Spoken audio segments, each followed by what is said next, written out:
Hi there, I'm Ben Pearson. Welcome to the Tech World Human Skills Podcast. Every episode we talk through how to thrive in the tech world, not just survive. Now, if you want me to work with your team, just give me a shout. I love to help teams to be more influential, memorable and successful with their stakeholders. Head over to www.techworldhumanskills.com to book a chat.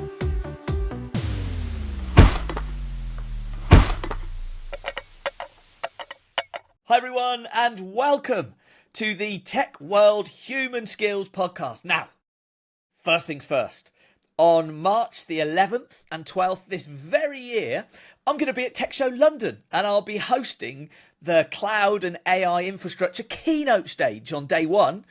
And then I'm delivering a session on the same stage on day two. And tickets are free. So come and say hello. I would love to see you there. Now, to today's episode. It has been a tough job market over the last few years. Lots of people have been affected by layoffs and others want to find their next ideal job. So I wanted to have a conversation about how best to apply for roles in tech in 2025. So to help us with the conversation, our guest today has loads of experience in recruitment and is director at tech recruitment agency Mexa Solutions. So please welcome to the podcast, Bod Barth. Hey Ben, yeah, nice to be here. Thanks for having me. Looking forward to this. It is an absolute pleasure to have you. Thank you so much to agreeing to come on the show and share your pearls of wisdom with us. So I'm really excited to get in the conversation today. So for those people that don't know you, could you just introduce yourself and tell us a bit about your background? Yeah, sure. So yeah, I'm Bob. I help solve hiring problems for technical managers. So that's mostly through traditional recruitment services, so permanent and contract hiring. But I also provide so much knowledge and insight around the market, recruitment guidance, best practices, offering recruitment health checks for companies as well to help them design recruitment campaigns that quickly and effectively hire great people. I've been in recruitment for tech recruitment for 19 years, and almost 10 of those years are now at Mexa, my own tech recruitment agency. Yeah, well, I mean, really interesting background, and such a history. 19 years. You just said then that you've been in recruitment, and it's interesting because 2 years ago, probably getting on for 2 years ago now, I did a podcast episode, one of my early podcast episodes on recruitment and how to get a job. I wanted to, thank you for listening. And I wanted to do this again because so much it feels like has changed in the last 2 years, and it felt like a new conversation would be really useful for people. And so I wonder if we can start off by framing this a little bit about over the last few years, what has happened to the tech job market over the last few years. Yep. Okay, so we've had COVID, and then since COVID, there was a post-COVID boom around 2022. And it's at that time that companies were essentially just falling over themselves, falling over each other, trying to hire people. There was more jobs on the market than there were people. And it was a time when salaries were going through the roof as well. So the demand was there and they had to do all they can to attract people. Salaries kept going up. And we saw this mostly in the software development market. They saw the biggest increase in staffing salaries. After that, in 2023, things took a bit of a nosedive. Everyone thought a recession was coming. Interest rates were going through the roof. Cost of living was going up. And there was this big fear of uncertainty and a lack of confidence in the market, and companies were starting to go, should we be hiring at this stage, or should we just batten down the hatches and look after our staff, look after our customers, especially at a time when the big tech companies were starting to lay off people as well. And it was about that time that companies started to do the return to office working as well. But since then, back end of 23 and all of 24, it's the recovery phase. So things have been slowly getting better since then. Lots of really good signs. And in fact, the last 3 months have been really promising. Okay. It's really picked up. Okay. And so if we look at it like right now, um, so what's the market feel like this week? This month. What's it feel like? Yeah, there's a lot of predictions for the coming weeks and coming months that are really positive. A lot of people are looking at the market going, right, the trends, everything's pointing to the right thing here, and things are going to keep getting good. It's not going to go back to the 2022 levels, unfortunately. That was Yeah. just a big post-COVID boom. But we've seen a big increase in the contract market, which is very common after things have been a bit of a lull. Companies look for contractors to um, um, for quick wins to get up and running on projects. And the perma hiring has taken a big uptick as well. So yeah, really good. And I think for us, we recruit a lot into the consultancy markets and service provider markets, and that's a really good barometer of what the market's doing. Because if they're busy, it means their end users are signing off and picking up projects and starting to buy as well. So it's a good sign. Yeah. So it feels to you like we've been through the post boom dark time, and it feels a little bit like there's some light. We're in spring. The days are starting to get a little bit lighter, and it feels like there's summer's coming. Like maybe it's not gonna be a heat wave like we were in 2022 or whatever, but it feels like summer's sort of coming. Great analogy. Yeah, definitely. The trouble is, though, that there's so many individuals looking for work at the moment, and that's what's making it really difficult. So yeah, number of roles are increasing, definitely, but Okay. there's still a high number of individuals on the market that are looking. Okay. Right. And so that means it's a tough. I don't know the right term here. That it's a tough appliers market. Is that the right? I don't know. Is there a Yeah, term you use? What is it? It's a tough market for people applying for roles. yeah, it is, and people are looking for all sorts of hints and tips. So everything we'll be talking about today, hopefully, will be some really good value for people to take away and say, right, maybe I'll change this or start doing this Yeah. to help them land the next role. Yeah. Okay. Right. Well, let's start to dig into that then, and start to get into that. And I do want to talk about AI in a bit because I think that's going to affect it. But I think I want to come back to that in a little minute, if that's okay. What I think I'd love to just start with is how do you go about applying then? So let's say you've been laid off or made redundant, or let's just say the company you're at, you're thinking, I am done here. I need to start looking elsewhere to do something that I want to do. How do you go about applying successfully so that you're making it to the interview stage for jobs at the moment? Well, if you're in the latter of those situations and you're still in a job looking, then that's great because you've got time on your side. You're not, if you're being made redundant, then you'd probably be less selective. It would be full steam ahead, applying for everything and probably jumping at one of the first opportunities that comes along. Whereas you can Yeah. be very selective if you're still in a role.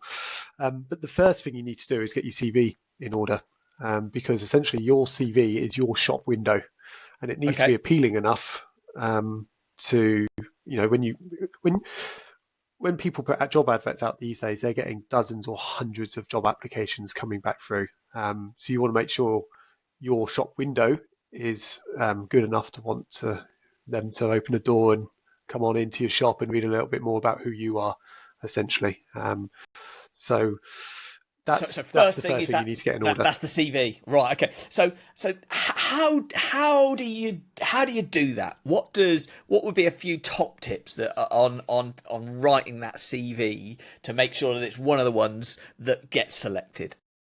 Well, first one is that it's always an ongoing debate: is what length should my CV be? How long should it be? And I'm a Okay. big believer of less is more, and Okay. aiming around 3 pages, 2 to 3 pages, because anything much longer than that, maybe 4 pages is okay if you've got so much experience on there. As long as it's good info going into your CV, is okay. But much more than that, you're probably not gonna you're gonna turn people off. They're probably not going to read all of it, and they're going to skim Yeah. it rather than read it. You don't really Yeah. want that. Yeah. But what you want to be doing is making sure that your CV is written in a way that's is really going to attract people. And what you need to do is make sure it's littered with successes, achievements, make it facts and figures related, because that really shows what your return of investment is to someone who's hiring you. Um, So, for example, if you're a business analyst and you started saying how you facilitate meetings with stakeholders to elicit requirements, well, great. Everyone knows what BA does. You don't really need to write that. You need to be talking about what the outcomes are and what your successes are, um, and, and and get people to buy into that. They want to know what they're going to get when they hire you. Yeah, and so I'm putting my hat on. For many years, I was a hiring manager and recruited people in architect roles, application developer consultant roles, field engineering roles, manager roles. So for many years, I did that type of stuff. And to go to your first point about the length of CVs, I used to hate the long ones. You know, when I've got 7 pages, it's like they started their CV in 2003 and have updated it by adding a job on every 3 years or whatever, and now they've got like, I used to hate it because I just felt, particularly for customer facing roles, I need you to be able to influence and talk to customers really effectively. And if your CV looks like an encyclopedia, what are you going to be like when I get you in front of customers and that kind of stuff? So I was always a big fan of the shorter, more punchy one. And then to your point Yeah, about the outcomes based, who want, and we'll get to the next bit, but who wants a list of activities? Nobody. I wanted a list of, I mm, did this, which meant this impact to the business, and then I did this, which meant this, and I did this, and the outcome was that. And if I had a CV that was like that versus a list of activities, the one with the outcome was just going to get, that straight to the top. I'm going, this is a serious contender now. We've got somebody who knows what they're talking about. They've got a really concise CV with some really great outcomes here. I'm like going, right, they're in pole position. So I completely agree with the things that you said there. yeah. And those roles that you were talking about, consultant and architect positions, they're usually people who write documentation as well. So you're looking at Yeah. someone's CV, and if it doesn't look great, you think, wow, are they going to write my documentation for my customers in such a way? Now, don't get me wrong, it's not easy. I mean, CV writing, the tech people are really good at tech, and um, they're fantastic at doing whatever they do, but they might be rubbish at writing a CV that sells themselves. So it's just learning how you can tweak your CV to make it look really appealing. So let's start to extend that a little bit, and we start to bring AI into the conversation a little bit because I've seen CVs where literally like you've maybe got a side panel on the CV, and it's now literally like in font 8, or some tiny little thing. There is now just every technology that they have ever touched is like in this side panel down the side. So even if Mm, like the main bit has got all of your outcomes and that kind of stuff, then down the side you've then got Azure blah blah blah blah blah, AWS blah blah blah blah, so whatever it is, but it's just a list of technologies mm. Littered with buzzwords. littered with buzzwords. Is that useful? Is that helpful? Why are people doing it, and does it help? People are doing it because they know that some systems or some portals might pick up their CV and place them higher, maybe if they mention more things. Should people do it? Yes, but um, there's a line. Don't do too much of it. You definitely need it on there because you need to know when you're reading a CV what tech environment has this person worked in. Yeah, But the more you litter it, do you start to think, is this person a jack of all trades because they've just mentioned everything they can or everything they've yeah, ever possibly worked with? I mean, don't get me wrong. If you're applying for a job that's slightly outside of your core area, perhaps it's a specific technology, but you've got that, it's not in your CV. Yeah, put it in there, absolutely, but just don't overdo the buzzwords because I think it's a bit overkill. so maybe tailored. So it does help with the keyword search. Some recruiters may well be using either just pattern matching or AI, whatever it is, to look for those keywords. So a tailored but comprehensive list is quite a useful way to help make your CV kind of pop up a little bit. Mm. Yeah, absolutely. Right. And so while we're on that kind of AI topic a little bit, what about getting ChatGPT, whoever it might be, to write your CV for you? How are you seeing people doing that? Is it working? What are your thoughts on that? Um, I think you should be doing it. You should, if you're not comfortable with writing a CV or you've not done it in 10 years, lean on AI. AI is a fantastic tool, and people should be using it as much as possible to give you a base foundation. And I think that's the key here. Um, get it to a level and then build upon it yourself. If you're just getting it to spit out a CV and then you use that, it's not going to be a very good CV. So yes, use it to help you if you need to, um, and then build upon that.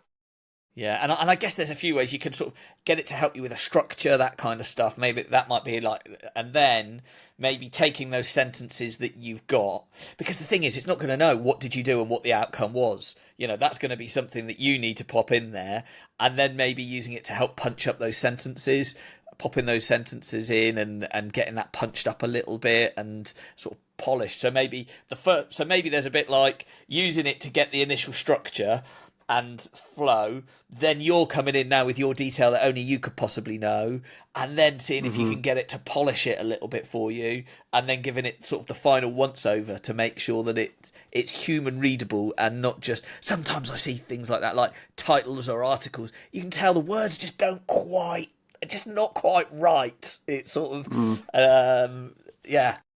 And one thing I've seen before, don't take shortcuts. I've seen people copy and paste their job description of their current role onto their CV, Okay. and it reads like a job description. Okay. That you've got to spend time making this look good. Yeah. It's your shop window, like I've said before. And so to that point, are you a fan or not necessarily, but what's best? A tailored CV for each role, or a generic CV that, just gets sent out to all the jobs? I think that you should be tailoring your CV to every application that you make. So you're going to have one main CV that's going to be your core CV, your core skill sets. But then every time you apply for a job, you want to tweak it in some way to bring certain aspects to life, really flesh out certain areas. Now, don't get me wrong, that's really hard to do, because if you're looking for work, you could be applying to 10 jobs a day or whatever it might be. And to tweak your CV every time is difficult. But if you've maybe got a main CV or a couple of CVs that are just slightly variations of your main CV, just bringing it to life slightly is going to add so much value over not doing that. Yeah, and that's the challenge, isn't it? Because when it is not an appliers market, then lots of applications are coming in for every single role, and so therefore your competition. Now they might be doing this, the tailoring, the great CV, getting it, and if you're just doing the generic, you're just going to be at the bottom of that pile every time. So you might have applied for 100 roles, but you're bottom of the pile in 100 roles Yeah, because everybody else is tailoring that CV to make it just right. it's a tough market. You got to give yourself every chance. Yeah, so little things like this will help. Yeah. What other tips have you got to help people applying for roles? So I think that you should follow up every job application. Now, I say that actually, it's quite difficult for me to say that, because if I put a job advert out, um, and I get 100 CVs back, and then 100 people phone me, I'm not going to have time to do my day job. I'm simply not. But if it's done correctly, it can be really powerful.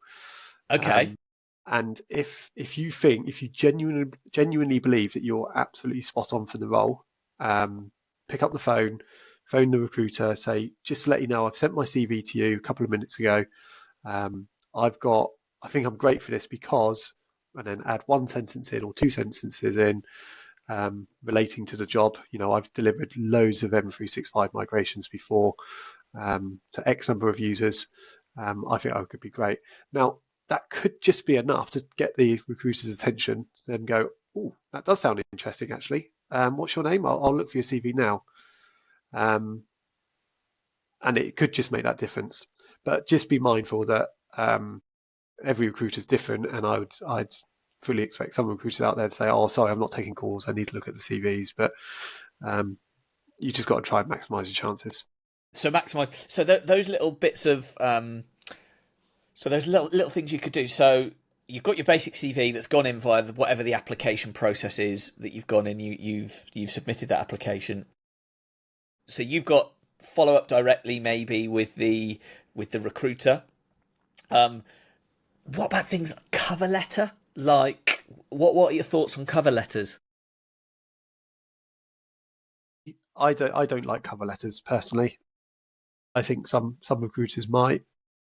I think perhaps it's more of an internal recruiter sort of thing. Perhaps perhaps they like to look at it and go, right, you've taken the time to apply. Let's really sit down and understand why you want to work for our brand. But for me, I'm looking at a CV, and I think all the information should be on the CV these days. Or if you're sending it over in an email, one line email. I think I'm great for this because I've delivered these projects before, or whatever it might be.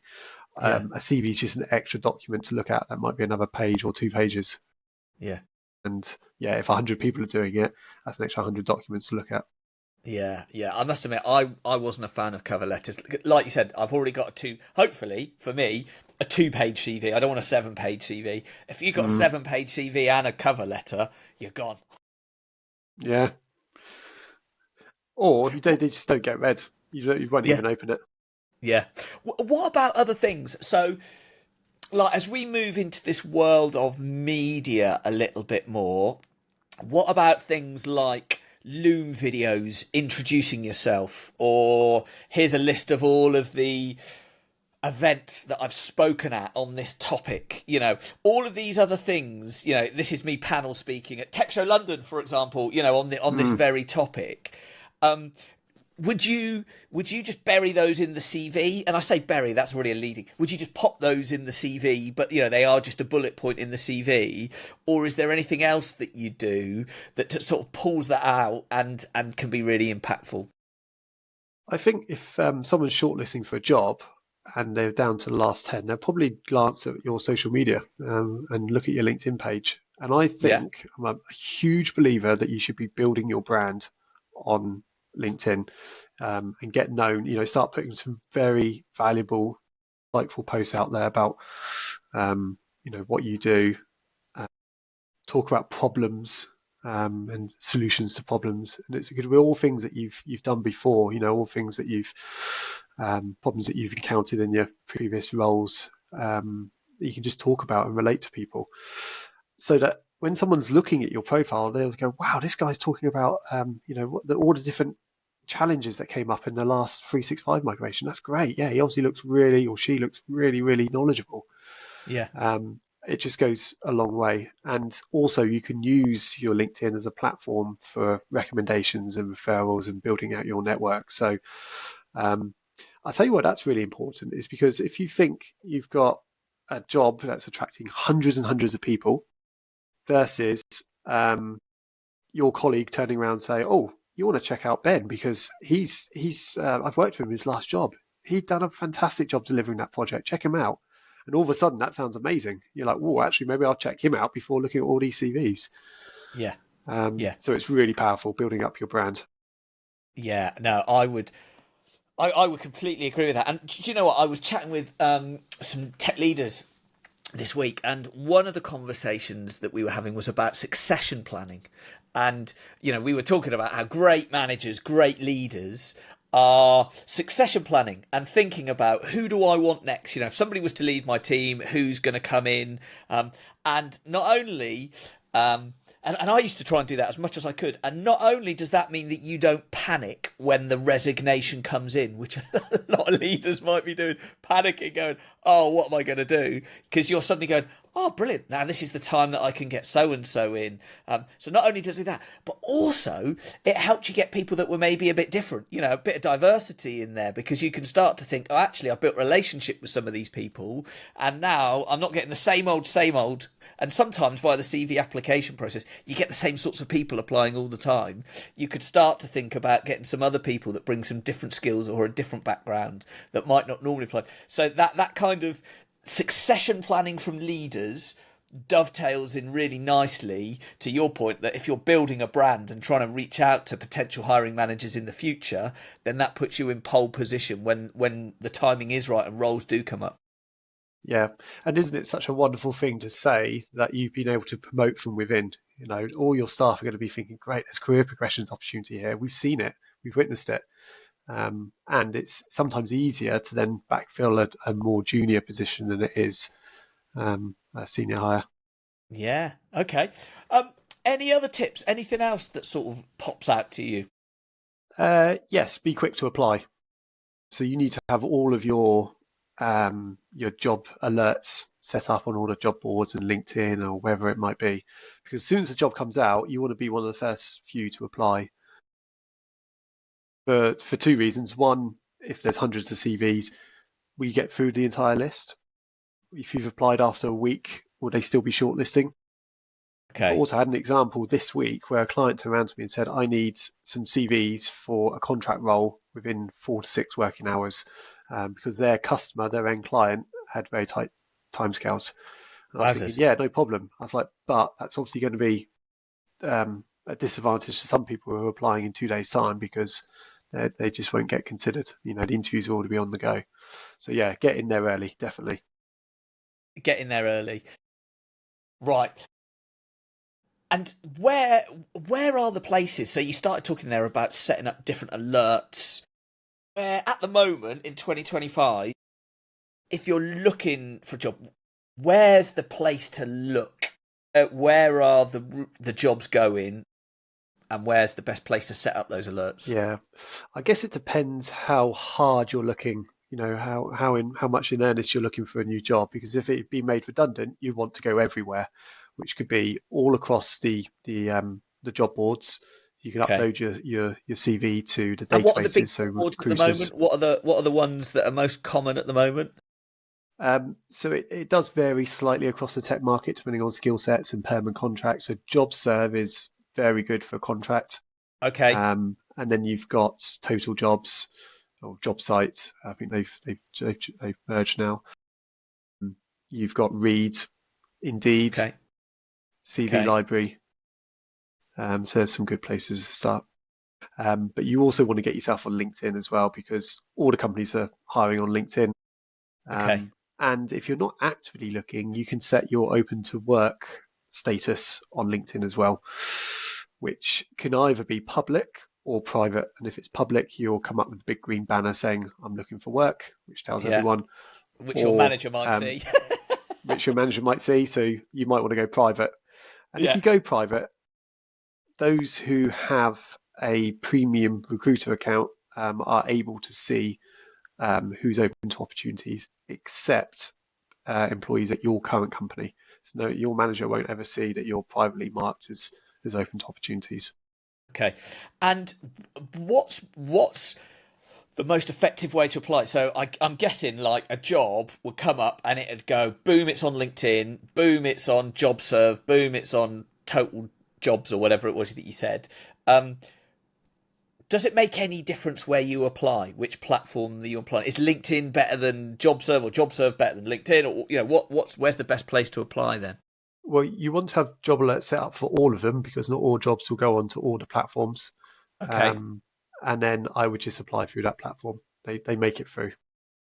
Okay. And if it come right, okay, so there's no preference. If you see it on LinkedIn, do it on LinkedIn. If you see it on JobServe, do it on JobServe. It doesn't make any difference. You don't Yeah. prioritize any others or anything like that.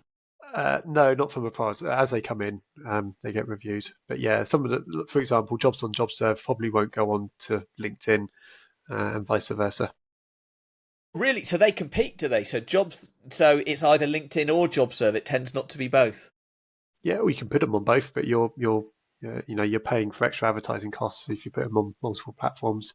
LinkedIn is a bit of a funny one though. I've seen it as used as a bit of an aggregator sometimes. So what that means is if they're ever getting low on jobs on their platform, they'll look at other platforms and scrape it and put it up there to make it look like they're still got loads of jobs.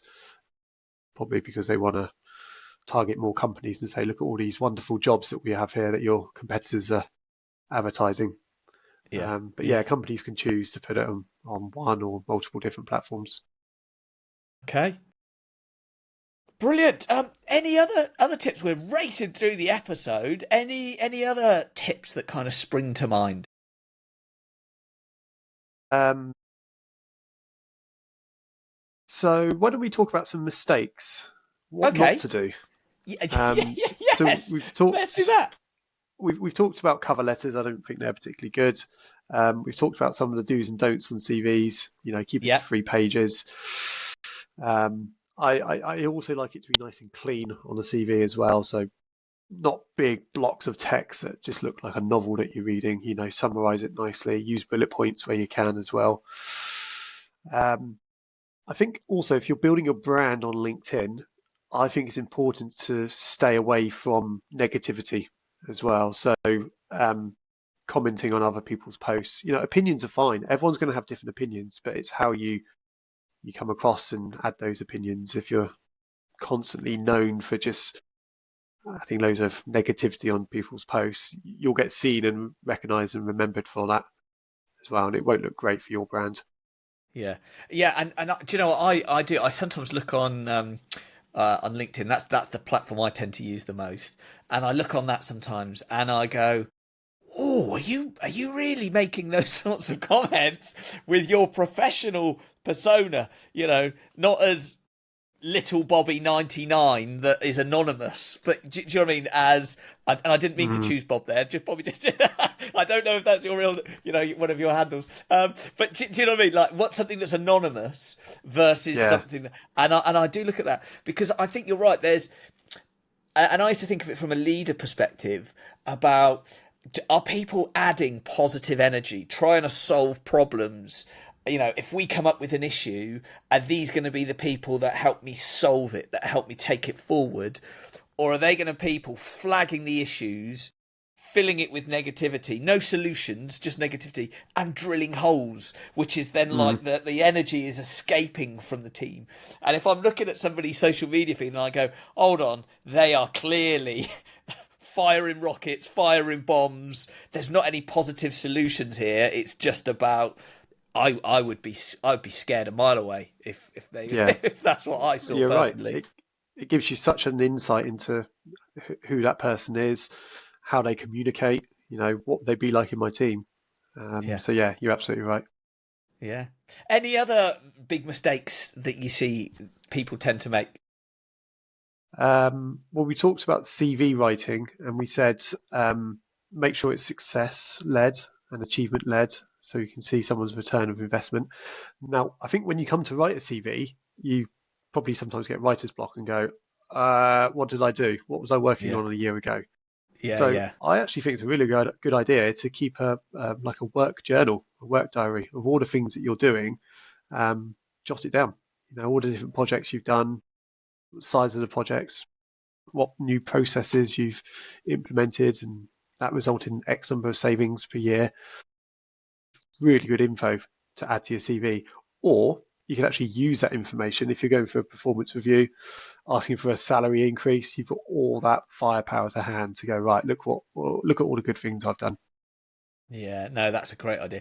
And also, like, you can start to couple that with the online version, can't you? So I remember we sometimes get some applicants and they go, "Oh, I'm contributing to open source here. Go and check out all of this stuff on GitHub.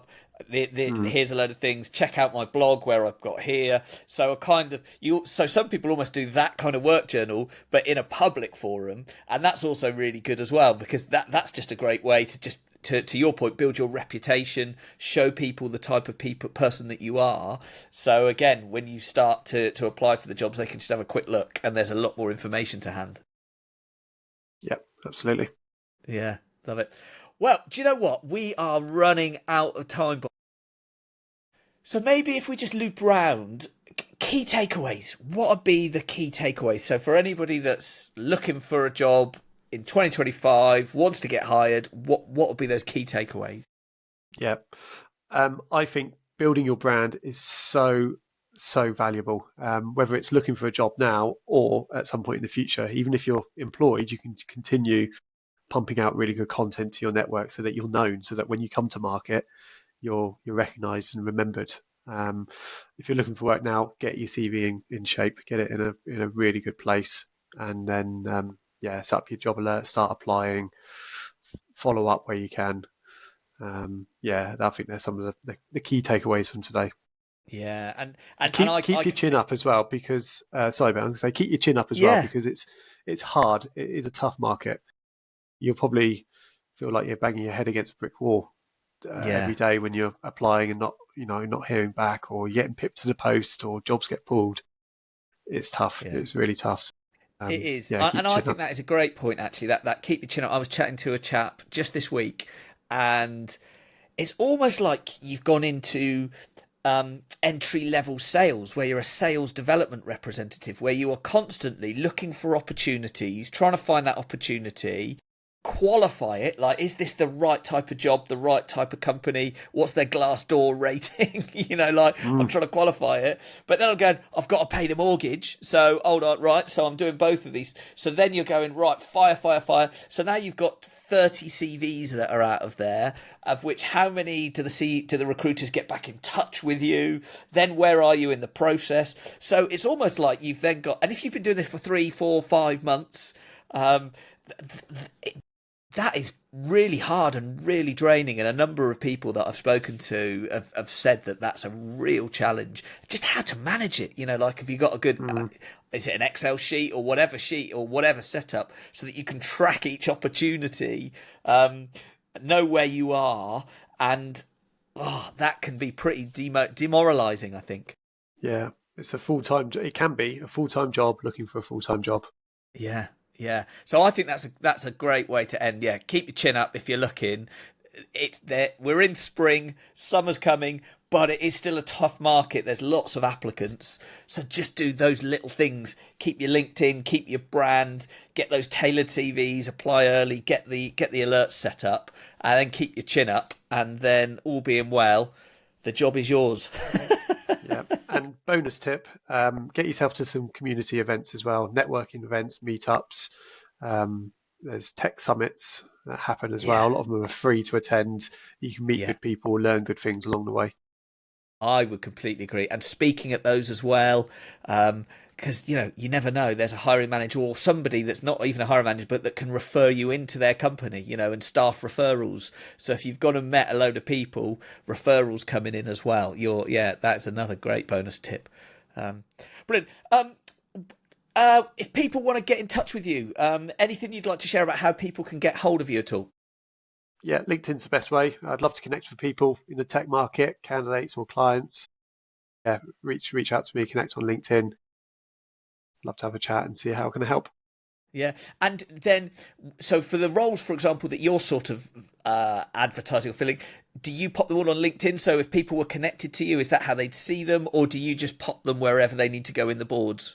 So the alerts would be the best way to see the sorts of things that you do.